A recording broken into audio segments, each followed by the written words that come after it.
कि जब तक इस देश में हमारे आपके बीच में ऐसे सांप हैं, हम और आप बारूद के ढेर पर बैठे हैं। शिक्षित व्यक्ति अनपढ़ कट्टरपंथी से ज्यादा खतरनाक होता है। एक पढ़ा लिखा कट्टरपंथी अनपढ़ कट्टरपंथी से इसलिए ज्यादा खतरनाक होता है क्योंकि वो अपने ज्ञान का गलत इस्तेमाल करता है। और उसामा बिन लादेन से लेकर ये आसपास दिख रहे लोग इस बात को साबित करते हैं।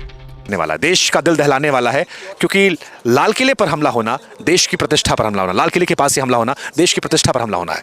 भीड़ भाड़ वाले इलाके में हमला होना डराने वाला है। जांच जारी है। आतंकवादी कनेक्शन की थ्योरी पर जोर इसलिए भी दिया जा रहा है क्योंकि लाल किले की इस घटना के तुरंत बाद एक थ्योरी चल रही थी कि ये सीएनजी कार में हुई घटना है। दूसरी थ्योरी जो थी वो आतंकवादी कनेक्शन को लेकर थी, लेकिन ये घटना को आनन फानन में अंजाम दिया गया। लाल किले को इसलिए चुना गया क्योंकि लाल किला एक ऐसी जगह है जहां पर भीड़ भाड़ ज्यादा होती है। क्योंकि हमारे देश में आतंकवादी कुकुर मुत्तों की तरह उग रहे हैं, शहर दर शहर निकल रहे हैं। ये वो चेहरे हैं जो सुबह मरीजों को दवा देते हैं, लेकिन शाम को देश को बर्बाद करने के लिए और जैश ए मोहम्मद जैसे आतंकवादी संगठन के लिए बारूद इकट्ठा करने काम करते हैं। ये तस्वीरें चीख चीख कर कह रही हैं कि हिंदुस्तान को खतरा बाहर के दुश्मनों से ज्यादा अपने घर के दुश्मनों से, क्योंकि हमारे देश में आतंकवादी कुकुर मुत्तों की तरह नहीं, सफेद पोश सूट बूट में उग रहे हैं। हमारे पड़ोस में उग रहे हैं, हमारे कॉलेजेस में उग रहे हैं, हमारे देश के अस्पताल में उग रहे हैं। और ये परेशानजनक बात है। सच कहूं तो मैं इन तस्वीरों के जरिए मैं किसी धर्म को टारगेट करना नहीं चाह रहा। मैं जानता हूं कि हमारे देश में आजकल धर्म के नाम पर आतंकवादियों को समर्थन देना या किसी धर्म को निशाना बनाना फैशन बन गया। मैं इस बात को भी जानता हूं कि जब आतंकवादी किसी घटना को अंजाम देता है तो वो धर्म देखकर नहीं मारता है। दिल्ली में भी जिन लोगों ने इस घटना को अंजाम दिया उसमें हर जात, हर वर्ग, हर धर्म, हर उम्र के लोग मरे। लेकिन सवाल यह उठ रहा है कि ये नफरती, ये गद्दार, पढ़े लिखे देश के लोग, ये गरीब भी तो नहीं थे, फिर ये आतंक के रास्ते पर क्यों चल रहे? ऐसा क्या हुआ कि इन्हें हमारे देश से गद्दारी करनी पड़ी? क्योंकि ये सब शिक्षित लोग हैं। मिलवाते हैं आपको। ये पहली तस्वीर जो हम आपको दिखा रहे हैं ये डॉक्टर मुजम्मिल शकील की है। इसके पास हिंदुस्तान को बर्बाद करने जितना असलहा था। इसका भाई कह रहा है कि ये बहुत नरम दिल है, पर फैक्ट कहता है कि हजारों को मारने की तैयारी थी। ये दूसरी तस्वीर डॉक्टर अदील AK-47 और हमले की साजिश के साथ धरा गया। ये मोहतरमा डॉक्टर शाहीन मुजम्मिल की गर्लफ्रेंड बताई जा रही, RDX होने का जिम्मा था, नए नए बच्चों के ब्रेन वॉश करने की जिम्मेदारी थी। अगली तस्वीर डॉक्टर मोहिद्दीन की है। महाप्रसाद में जहर मिलाने की फिराक में था ताकि एक साथ हजारों की मौत हो जाए। और ये आखिरी तस्वीर डॉक्टर उमर की, लाल किले ब्लास्ट में कार चलाने वाला आतंकवादी, वो जो 3 घंटे तक बैठा रहा, किसके इंस्ट्रक्शन के इंतजार में पता नहीं, लेकिन फिर जो कुछ किया उससे देश हिल गया। और ये सब पढ़े लिखे थे। और इसीलिए लगता है कि शिक्षा और धार्मिक कट्टरता अलग अलग है। हमें लगता था कि शिक्षित व्यक्ति समझदार होता है, नहीं, शिक्षित फिर ये कहते हैं कि हमारी देशभक्ति पर शक मत करो। भाई कैसे शक ना करे हैं? डॉक्टर तो इस देश में दूसरा भगवान का रूप कहा गया है।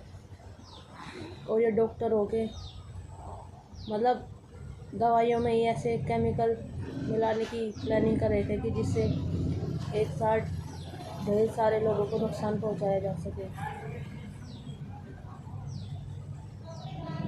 भाई सुरक्षा एजेंसियों की हिम्मत है, दाद देनी पड़ती है, उनकी भी दाद देनी पड़ेगी। दोस्तों के दिन रात लगे रहते हैं कि अपने देश के नागरिक अपना देश सेव कैसे रहे। ठीक है, 100% तो कोई भी चीज़ वर्क नहीं करती। 100 में से वे 99, 98 जो ये ब्लास्ट है ये टाल देते हैं अपनी दिन रात की निगरानी से। लेकिन कई एक आदमी हो जाता है तो उससे भी बहुत सा नुकसान होता है जान माल का। मतलब हम तो ऐसे है यार, हम तो एक चींटी के ऊपर अगर पैर भी आ जाए तो उसको भी ना, चींटी को भी बचा कर चलते हैं। हमें ये शिक्षा, हमें संस्कार दिए गए हैं। और ये कैसे लोग हैं जो दूसरे की जान ऐसे ही ले लेते हैं कि मतलब जैसे इन्होंने मक्खी मच्छर मारे हो, ऐसे ही जैसे सब्जियों को काट रहे हो।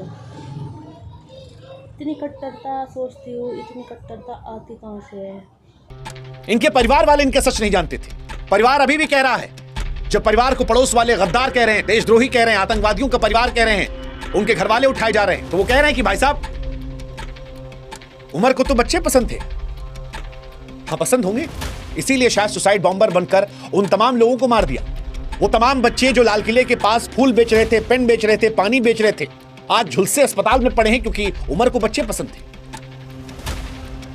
मैं समझ नहीं पाता कि इनकी हिंदुस्तान से क्या दुश्मनी थी, क्योंकि पाकिस्तान से आए आतंकवादियों की बात एक बार फिर भी समझ सकता हूं मैं कि वो भिखमंगे देश के हैं। वो देश जो गरीबी से जूझ रहा है, जो हमें दुश्मन मानता है, जिसकी छाती पर चढ़कर 47 से लेकर आज तक हम ठोक रहे हैं। पर ये तो हमारे अपने लोग थे, हमारे भारत के, हमारे बीच में उठने बैठने वाले। इनके तो अपनों को भी नहीं पता, वो तो अभी भी कह रहे हैं नहीं, मासूम है। सवाल यह है कि ऐसा क्या हो गया कि हिंदुस्तान से गद्दारी कर दी, मां बाप से गद्दारी कर दी, देश से गद्दारी कर दी। दर्द इस बात का भी है क्योंकि हमें लगता था शिक्षा आतंकवाद से लड़ जाएगी, लेकिन ये डॉक्टर बने तो आतंक को उधार दे दी। अदील ने पोस्टर लगा दिया, मुजम्मिल ने बारूद स्टोर किया, शाहीन ने महिलाओं को भर्ती किया, उमर ने खुद बम बनाया, अल फलाह की लैब आईडी फैक्ट्री बन गई।